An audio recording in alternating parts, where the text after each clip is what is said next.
necesario que Él crezca, pero yo mengüe. Amén. Puede sentarse. Gloria al Señor. Bien. Quiero referir este mensaje a las últimas palabras de Juan, donde dice él que es necesario que Él crezca, refiriéndose a Jesús, y que Juan el Bautista pueda menguar. En pocas palabras, lo que Juan estaba queriendo decir, que era necesario, o era muy importante, o ya estaba trazado, hermano, determinado, que vendría alguien mayor que Juan, y que él, hermano, no solamente sería un profeta, no solamente sería un hombre contemporáneo, sino que marcaría un antes y un después en la historia. Y eso fue lo que Jesús hizo. Para ponernos en contexto, hermano, dice la Biblia, como hemos leído, de que mientras Jesús inicia su ministerio, al igual Juan aún no había sido encarcelado, refiriéndose a Juan el Bautista, como todos conocemos, ambos estaban bautizando, pero Jesús no bautizaba a nadie, sino que los discípulos de Jesús eran los que se encargaban de bautizar a todos aquellos que creían al mensaje de Jesús.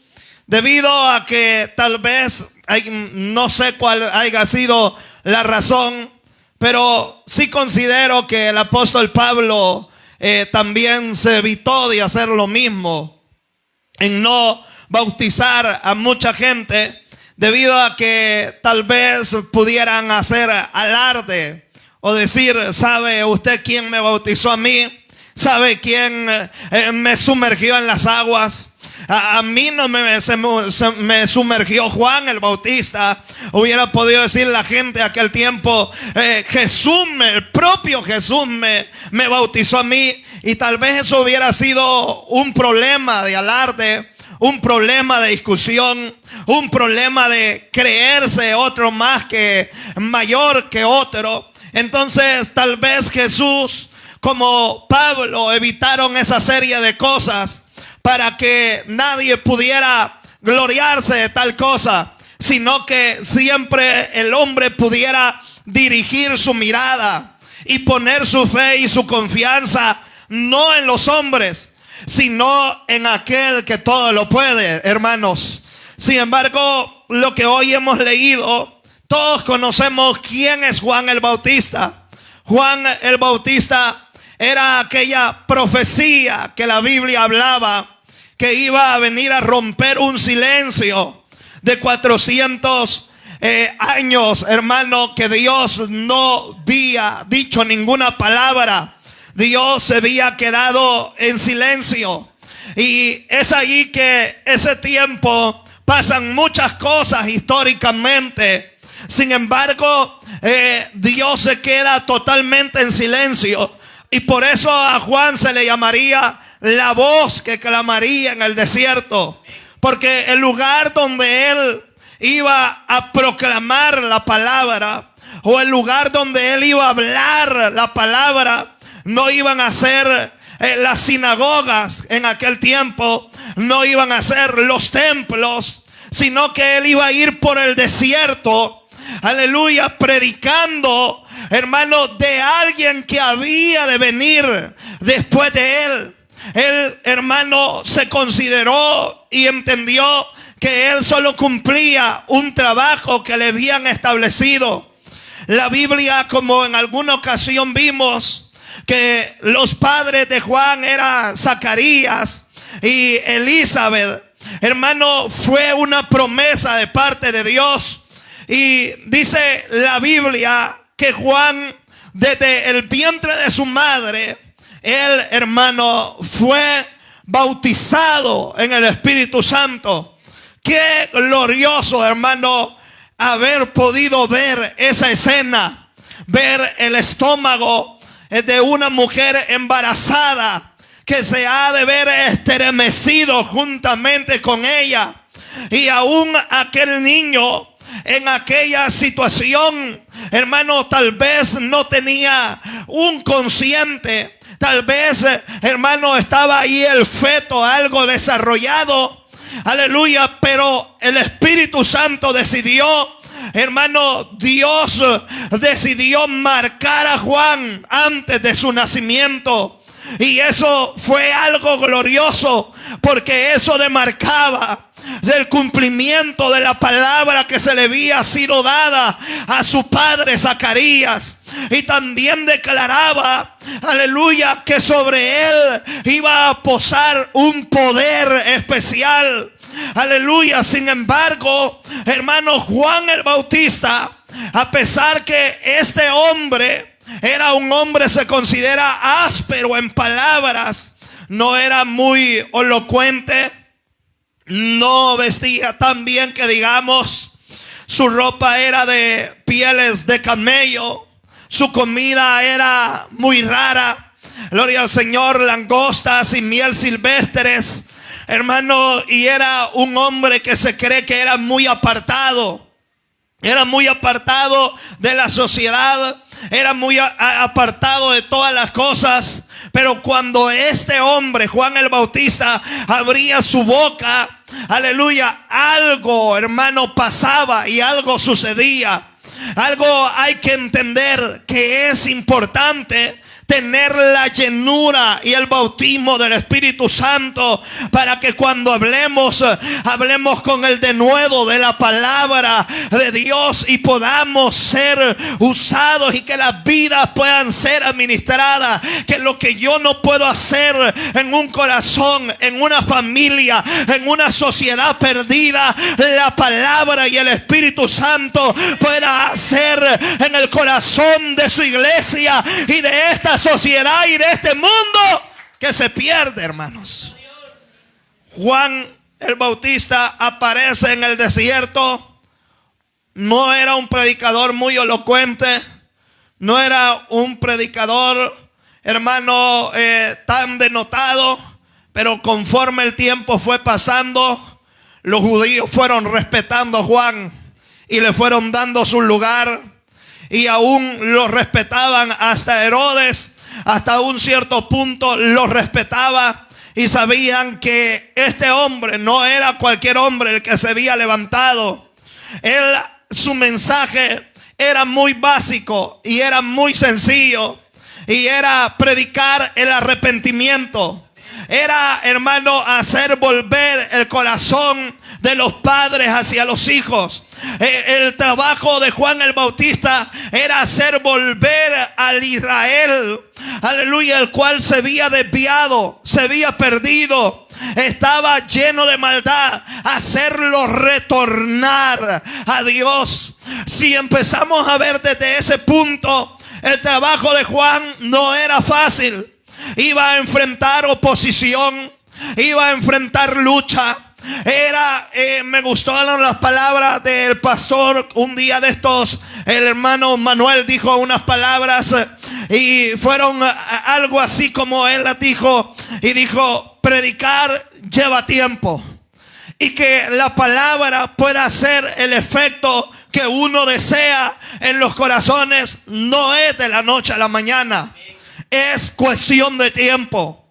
Y a veces nosotros como predicadores deseáramos hasta un cierto punto tener un poder divino de poder agarrar la mente, la desobediencia, la soberbia o todas las clases de pecado que puede habitar en el ser humano, quitarla, y que esa persona a la primer mensaje, o sin mejor dicho, solo con haber leído la palabra, la gente entendiera, comprendiera y dejara su mal camino. Sin embargo, como es una formación, las formaciones llevan tiempo, llevan paciencia. Aleluya. Y por sencillo que nosotros veamos y que a veces creamos o veamos con estos ojos carnales de que como si nada está pasando, aleluya, y como si nada sucede, tengamos fe y tengamos esperanza.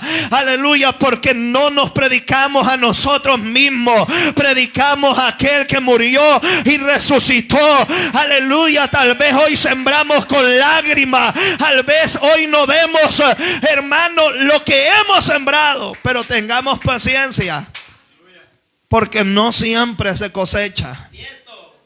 A veces nosotros son bonitos y a todos nos gusta dentro de la iglesia los tiempos de cosecha, donde de la nada, hermano, se multiplica la gente. De la nada prospera la obra en todas las maneras, las cuales podemos ver, pensar.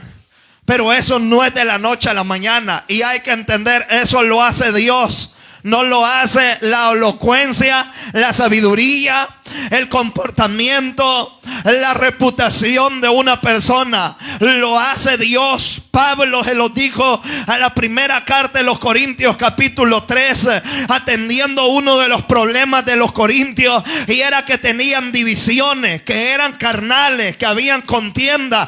Unos seguían a Pablo, otros a Apolo, otros a Cefa, y otros decían que eran de Cristo. Habían 4 grupos. La iglesia estaba dividida en 4 grupos. Mas Pablo dejó en claro: el que siembra no es más que el que riega.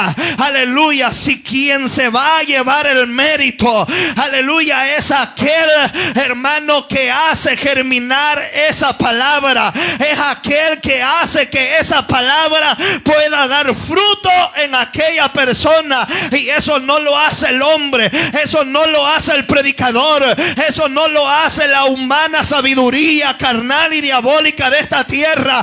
Eso solo lo puede hacer el Espíritu Santo a través de su palabra, cuando los hombres de Dios predican fielmente su palabra. Y Pablo dice: el crecimiento no lo doy yo. Y cuando uno empieza a meditar en todo eso, uno se da cuenta que al final uno hace tan poco para lo que Dios hace. Y que el que hace germinar y el que hace crecer, hermano, esa semilla es Dios. ¿Cuándo? No lo sabemos, pero debemos de esperar con fe. Así como el agricultor que con fe siembra, esperando la lluvia. Él tiene fe. Usted sabe que los años son bien distintos. No todos los años son iguales. Estamos en este tiempo experimentando este año una gran sequía. Algunos agricultores han decidido esperar más lluvias para sembrar. Y todo es cuestión de fe, porque el clima es bien imprescindible. El clima ahorita, usted no aguanta el calor, mucho menos yo, más que vine de negro. Aleluya, hermano, estoy arrepentido, pero ni modo, hoy no podemos hacer nada, hermano. Pero gloria al Señor. Imagínese, hermano, el agricultor no puede determinar a tal fecha. ¿Y qué pasa si no llueve? Ahorita está haciendo un calor, pero de un momento a otro puede ponerse oscuro y puede llover. Ayer, hermano, estaba lloviendo muy fuerte. Se quitaba, se venía, se quitaba, se venía, se quitaba, se venía. Y así también estaban las ganas de ustedes para venir a la vigilia. Se les quitaba, se les iba, se les quitaba, se les venía. Gloria al Señor. Y Dios dijo: mejor voy a quitar la lluvia. Sí, porque no estaba fácil. Y yo en un ratito dije: yo ya me voy, porque este gran huracán a ver si se va a poner más peor.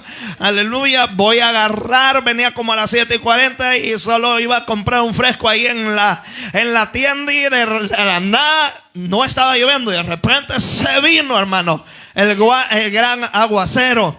Pero lo que quiero decir es de que todo, hermano, es práctica de fe. Juan tuvo que tener fe en la comisión que Dios le había delegado. Todos admiramos a Juan el Bautista, un hombre con carácter, un hombre que no le tenía miedo a nadie, un hombre que hablaba con una gran seguridad. Pero también Juan tuvo oposiciones, como todos los ministerios de los hombres, hermanos del ayer tuvieron, hermanos, oposiciones. Por ejemplo, Elías, un hombre valiente, un hombre que cuando él clamaba, hermano, fuego del cielo caía. La Biblia dice que dijo Elías en una ocasión: por mi palabra no lloverá. Y no llovía, hasta que yo vuelva a decir de nuevo que ha de llover. Y si no me equivoco, Santiago hace referencia y dice que fueron 3 años y medio. Por eso es que sabemos cuánto tiempo, hermano, llovió, no llovió. Pero un hombre que está experimentando tanto poder, pero también así experimentó luchas, así experimentó oposiciones. Y Juan no fue la excepción, mucho menos Jesús. Y vamos más allá, mucho menos la iglesia primitiva. Conocemos algunas, hermanos, muertes no están en la Biblia registradas, sino según se encuentran en la historia, como los mártires de la iglesia murieron por la gran oposición la cual el evangelio tuvo. Pero nada de eso, hermano, lo detuvo. Pero algo es fundamental y algo es clave. Es que Dios decidió llenar a Juan el Bautista desde el vientre de su madre, porque eso puede marcar la diferencia. La iglesia que se ha de sostener en los últimos tiempos no será en su fuerza, no será en los conectes, en los títulos, en las credenciales. Porque al final, cuando esto se desate y haya una gran persecución, nada de esto va a valer. Lo que va a contar es que la iglesia asuma el reto y la responsabilidad de haberse llenado del poder del Espíritu Santo y no negar la fe. Si los hombres del ayer, aún no viéndolo recibido, creyeron, mucho más nosotros que hemos experimentado su gloria a su nombre. Entonces, Juan tuvo oposición de los religiosos de aquel tiempo. Llegaban a ver a Juan. Juan simplemente bautizaba en aguas para arrepentimiento. Algunos creen de que cuando Juan predicaba y la gente reconocía el mensaje, reconocía su pecado, lo confesaban públicamente y Juan los sumergía en las aguas, hermano, y aquellas personas se arrepentían de todo corazón. Ahora Juan ha cumplido el propósito con el cual fue enviado. Él sabe y conoce de que ha de venir uno después de él. Y mientras eso no pasaba, Juan predicaba. Juan no se predicaba a sí mismo, predicaba de aquel que había de venir. Aleluya. Predicaba de aquel que no solamente decía Juan: yo bautizo en aguas, pero vendrá alguien que los va a bautizar en fuego. Vendrá alguien que traerá un poder más glorioso. Vendrá alguien, aleluya, gloria al Señor, que no soy digno ni desatar sus sandalias. Vendrá alguien tan poderoso. Si ustedes se sorprenden por el mensaje, si ustedes hoy se arrepienten, aleluya, Juan conocía, hermano, oiga bien, cuál era su función. Y no mezcló sus sentimientos ni sus emociones. Juan sabía que él iba a tener una función importante dentro del ministerio antes que Jesús surgiera. Entonces Juan ha predicado, mucha gente se ha arrepentido, muchos fariseos, muchos escribas, muchos hermanos, más que todos los fariseos, se acercaban a Juan y miraban lo que ese hombre hacía. Dice la Biblia, lo que hoy hemos leído, que los discípulos, hermanos de Juan, se hicieron una pregunta, porque empezó una discusión por el tema de la purificación. Los judíos tenían ciertos ritos de purificación. Lo vemos en Mateo capítulo 15. Ellos creían que al lavarse la mano no solamente era una situación de higiene, sino de limpieza espiritual. Jesús le reprendió muchas veces esa situación, porque se habían llenado de tantos conceptos humanos y tantos ritos que estaban afuera de la ley de Moisés, que hacían más importante esos ritos religiosos que la propia ley de Dios. Y eso los hacía más hipócritas y más religiosos. Aleluya, porque si algo debe de tener peso en nuestras vidas, es la palabra de Dios sobre todas las cosas. A su nombre sea la gloria. Y así los judíos, estaba viendo hace poco y les recomiendo ese canal. Es un hombre que se llama Bacari, algo así, en Israel. Gloria al Señor. Y este hombre muestra muchos lugares históricos en Israel. Y en una ocasión vi un video donde en unas excavaciones muestran los lugares de purificación, una especie como de, hermano, digámoslo así, como pilas, hermano, donde el agua corría, y antes de ellos entrar al templo o antes de ellos hacer algo, hermano, para Dios, pasaban allí, hermano, y se sumergían, hacían una especie de baño.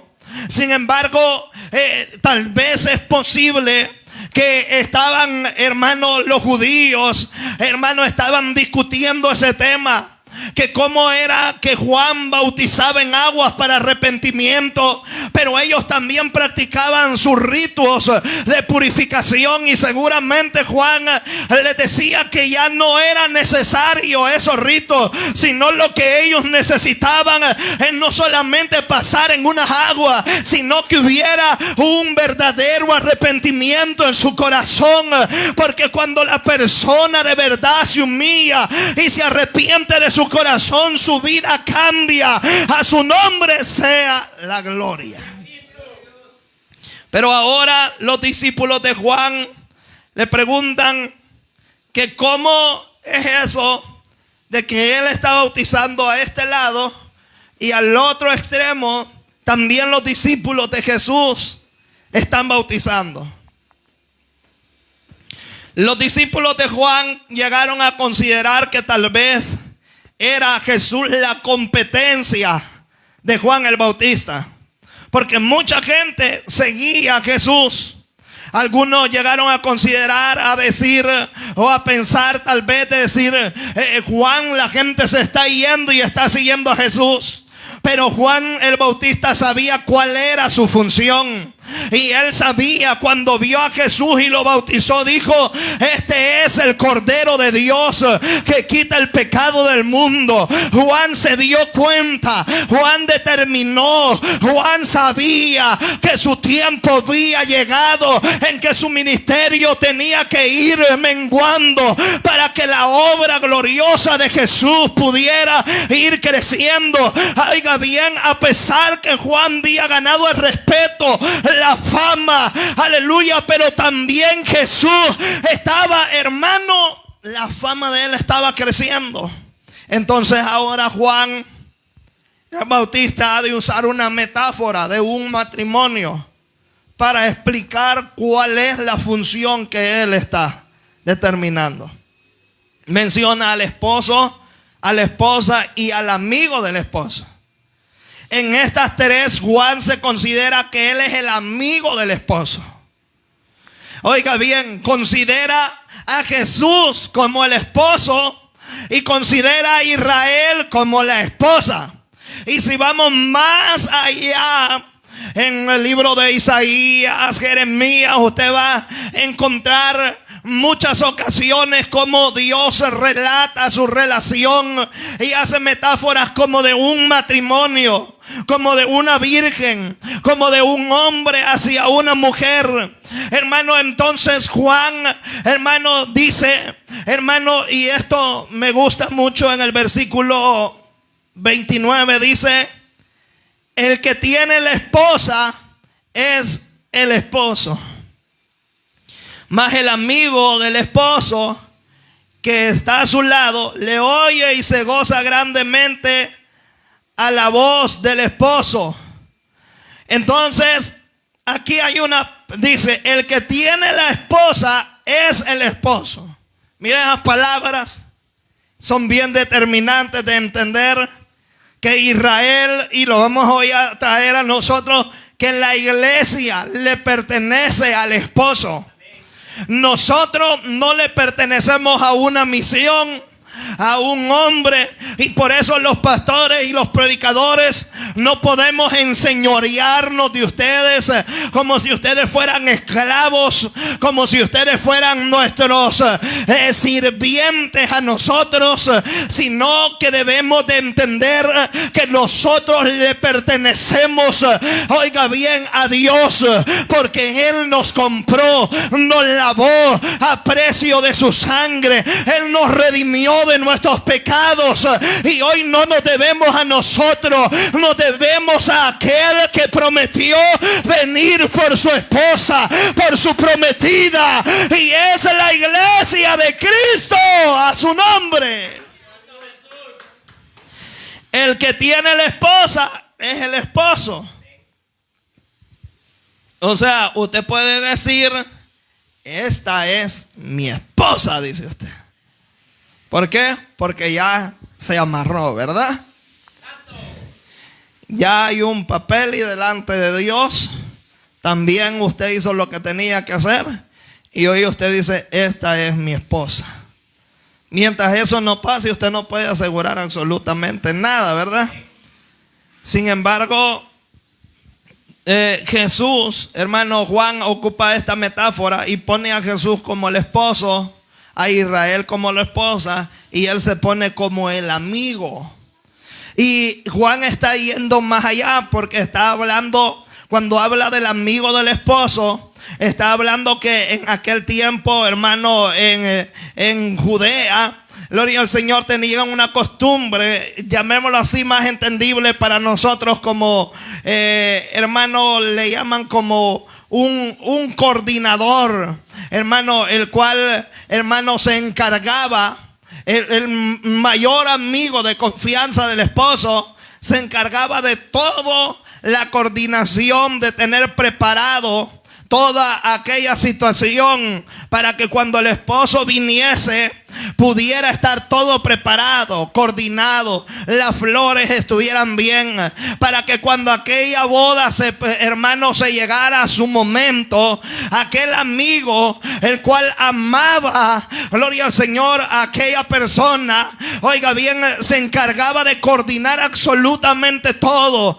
que estuvieran las mesas, que estuviera toda la comida preparada, hermano, se tomaba esa responsabilidad de coordinar absolutamente todos los detalles que debían de haber en la celebración. Entonces Juan el Bautista está diciendo: yo soy el amigo del esposo, el cual a mí me pusieron a preparar el camino, a coordinar todo, a predicar el arrepentimiento, para que cuando Cristo viniera, o Jesús viniera, que es el esposo, todo estuviera preparado. Y yo me empeñé, me dediqué en la función que me determinaron, y cumplir lo que hice, gloria al Señor, no iba a ser fácil. Es como decirle a usted, ¿verdad? Vaya, hermana, usted va a quedar de encargada de la boda del pastor. Que todo salga perfecto, hermana. Que nadie se vaya a quedar sin comer, que nadie se vaya a quedar sin cake, que todos puedan estar sentados, que el equipo pueda estar listo. que los tecladistas, los músicos y que todo pueda salir a la perfección ese día. ¿Cuál sería, hermano, la carga que usted desempeñaría? Anduviera afligido, viendo cuántas libras de pollo hay que comprarse, o si hay que comprar una vaca. Gloria al Señor. Oiga bien, el vestido, el traje, hermano, la silla, que solo hay tantas sillas y viene tanta gente, el lugar donde lo vamos a hacer y todo. Sería una gran responsabilidad. Pero cuando usted ama a alguien, gloria al Señor, que usted considera que es su amigo, para usted no es una tristeza, sino para usted es una gran satisfacción ver a su amigo triunfar, ver a su amigo que le vaya bien. Así para Juan no había celo, no había envidia, no había lucha entre él y Jesús, porque él sabía cuál era la función y era solamente preparar el camino. Él bautizaría en agua, pero vendría el amigo de Juan, que era Jesús, el cual bautizaría a la iglesia con poder, el Espíritu Santo. Por eso dice el libro de los Hechos 1:8: y me seréis testigos cuando haya venido sobre vosotros el Espíritu Santo de Dios hasta lo último de la tierra. A su nombre sea la gloria. Entonces Juan preparó todo y él se considera como el amigo.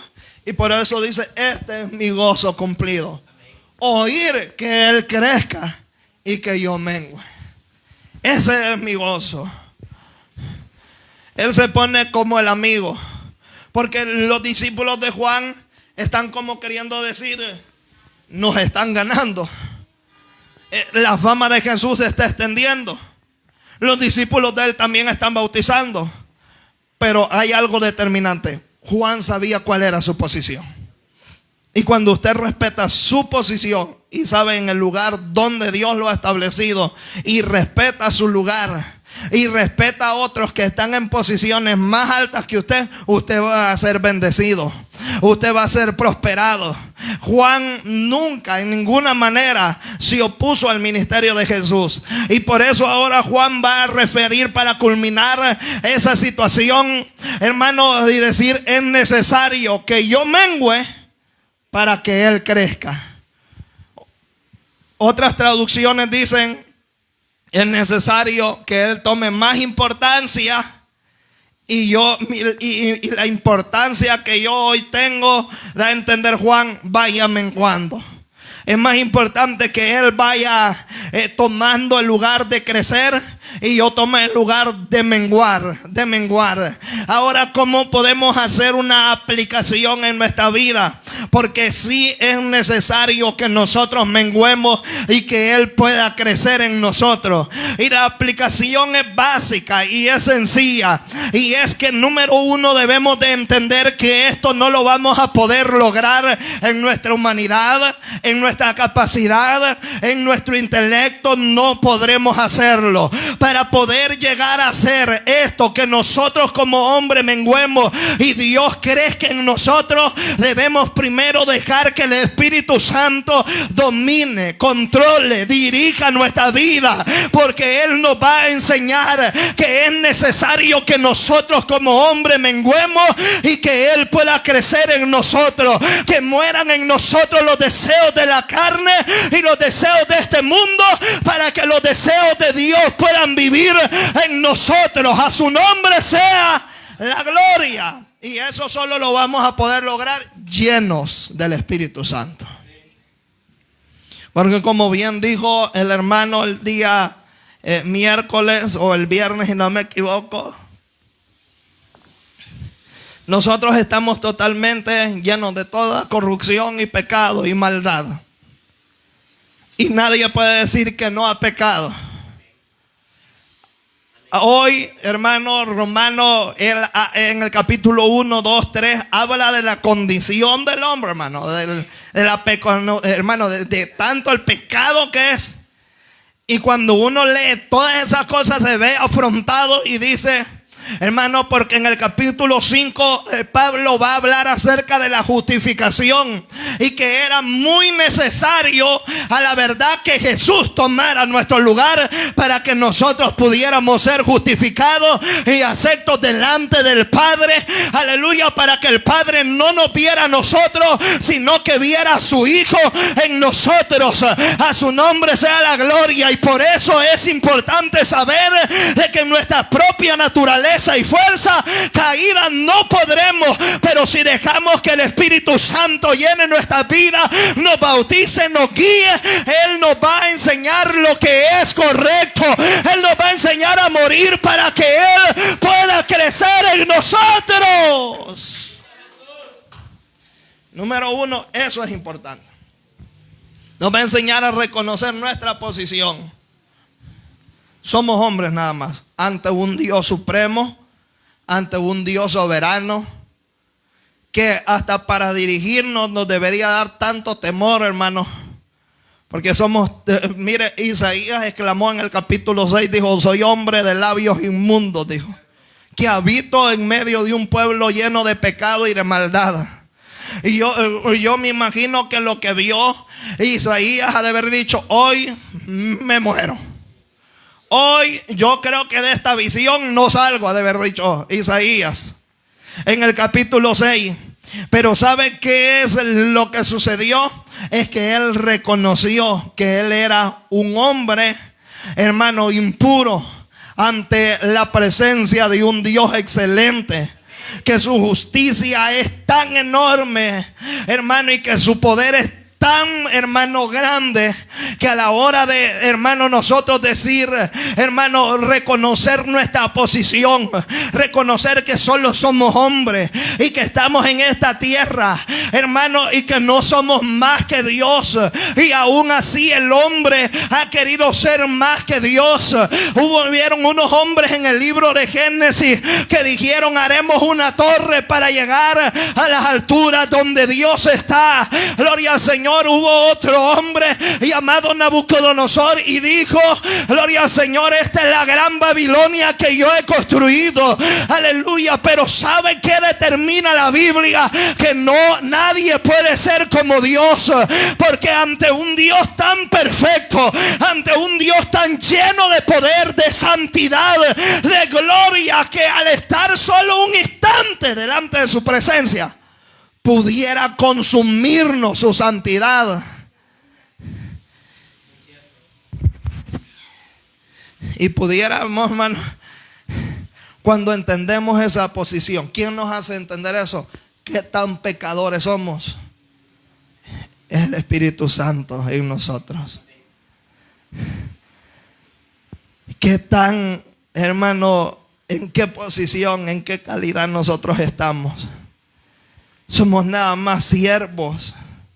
Somos nada más personas los cuales debemos de entender que estamos delante de un Dios tan supremo, que ha tenido tanta misericordia de nosotros y piedad, y es tanto que nos ha regalado la salvación. Hermano, cuando nosotros reconocemos que solo somos polvo delante de Dios y que Él es Dios, y nos humillamos delante de Él, es ahí donde Él, hermano, ahí es donde entra, donde yo menguo y donde Él puede crecer, donde yo puedo saber que yo soy hombre. Aleluya, que el día que muera o el día que suene la trompeta y este cuerpo, hermano, resucite o sea transformado, hermano, podré ver la gloria de Dios. De lo contrario, hermano, lo que hoy, hermano, estamos en una batalla, en una lucha, pero debemos de reconocer que somos polvo, nada más.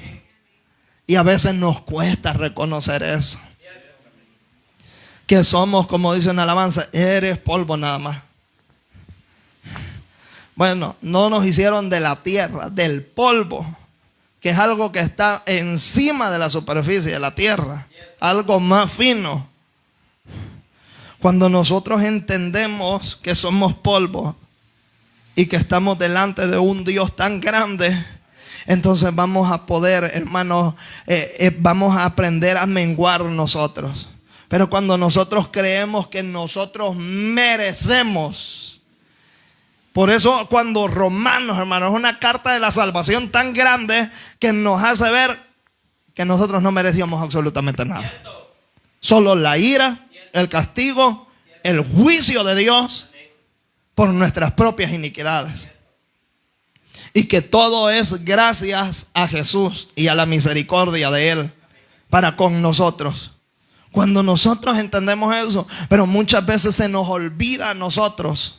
Y muchas veces nosotros creemos que por nuestra sabiduría, por nuestro entendimiento, por nuestras conexiones, por lo que nosotros tenemos, se nos olvida que estamos en esta tierra y que nuestra vida es como la flor del campo, que hoy está, hermano, bien bonita. Hoy usted está en el culto acá, pero ¿qué le asegura? No, mejor no lo voy a decir porque uno a veces profetiza, va sin querer. No vaya a ser que le vaya a parar el corazón a alguien. Pero ¿qué nos asegura? Decir, mañana o en el año 2025 yo voy a estar con vida. El hombre puede decir, yo no estoy enfermo, yo como saludable, yo soy una persona que hasta esta edad no tengo ninguna enfermedad, soy bien sano. Pero no importa eso, la muerte llega cuando Dios determina que llegue. El día, la hora, el mes, la fecha ya está determinada en la que nosotros hemos de morir. Y de esa hora y de ese día nadie se escapa. Pero cuando no es para usted, hermano, le puede pasar una rastra encima. Aunque sea solo la oreja puede quedar, pero no se va a morir, porque ese día Dios no ha determinado que usted se muera.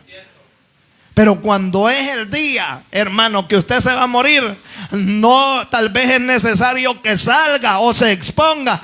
En su casa le puede llegar la muerte, y de eso nadie se escapa, porque eso no es negociable, hermano. Sin embargo, cuando nosotros reconocemos que somos polvo, que solo vamos por un momento en esta tierra, y reconocemos que Él es Dios y que nosotros somos nada más hombres, entonces ahí es donde nosotros, nuestro ego, nuestro orgullo, nuestra prepotencia, nuestra altivez, nuestra soberbia va a tener que ir menguando. Y siempre, hermano, usted aprenda a no mirar a los hombres, sino mire a Jesús, porque los hombres morimos, los hombres fallamos, los hombres hoy somos, mañana no, pero el único que estará permanente en el trono, su nombre es Jesús de Nazaret, aquel que todo lo puede, aquel que venció. A su nombre sea la gloria. ¿Cómo puedo menguar? Reconociendo mi posición. Solo soy polvo. Dios me usa por su misericordia.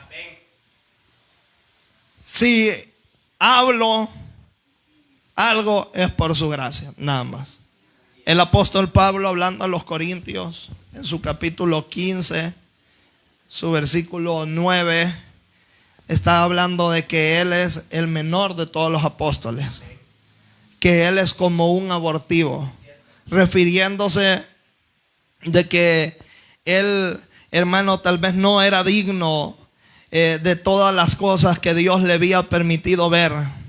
Era el último de los apóstoles, el cual Dios llamó. Sin embargo, dice el apóstol Pablo con toda humildad, he trabajado más que todos ellos. Aleluya. Sin embargo, Pablo dice, soy el más pequeño de los apóstoles, soy el más pequeñito. Gloria al Señor. El Pablo nunca se consideró más grande que otro. Pablo siempre consideró su posición y supo que era llamado por Dios, pero que él no estaba encima de otro.